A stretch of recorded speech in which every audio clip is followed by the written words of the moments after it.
আমি বলবো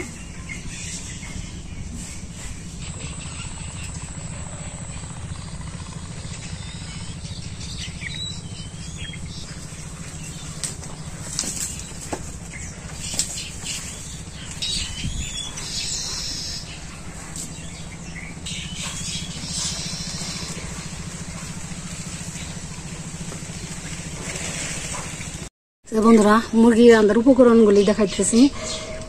মশলা বাটা, আদা বাটা, রসুন বাটা, পেঁয়াজ বাটা, মরিচ কুচি, পেঁয়াজ কুচি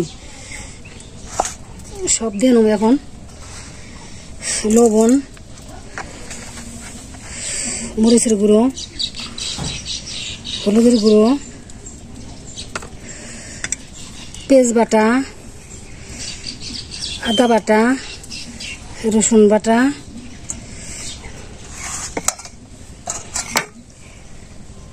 তেল,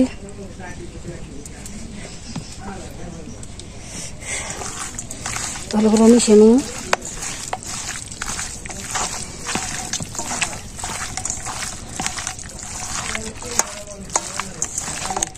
হয়ে গেছে, সর্ষের তেল দিয়ে দিলাম।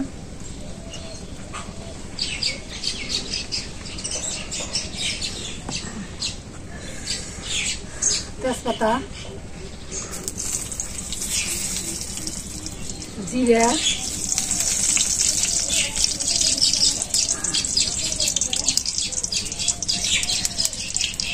পেঁয়াজ কুচি, মরিচ কুচি,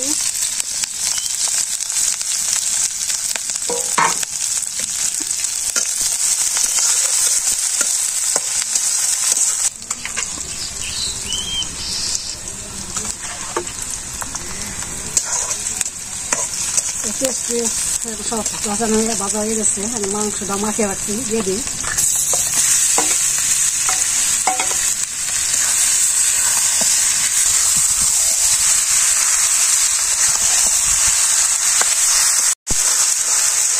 রাখতে রাখতে গ্রহ হয়ে গেছে, তেল ছেড়ে দিতে রাখতে রাখতে মাংসটা এটা ভালো করে কষাইবেন।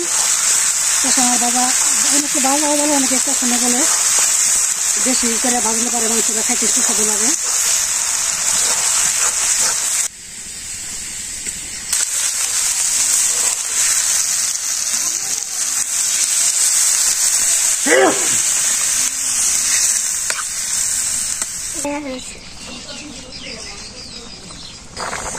ঝুলের মধ্যে লবণ দিয়ে দিই, ঝুলের গুঁড়ো,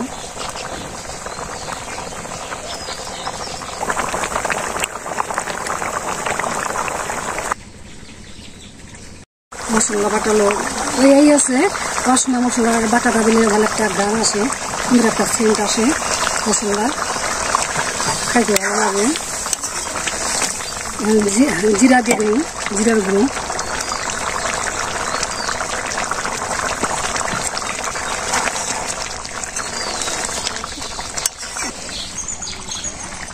হয়ে গেছে মাংসটা। আলু ছাড়া রাঁধছি, আলু ছাড়া আর হলো পেঁপে ছাড়া রান্না করলাম। এটা খাইতে অন্যরকম টেস্ট লাগবে।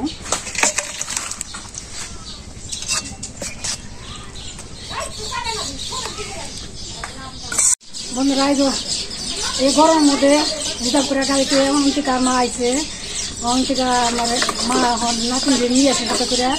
আচ্ছা, খুব ভালো লাগতেছে।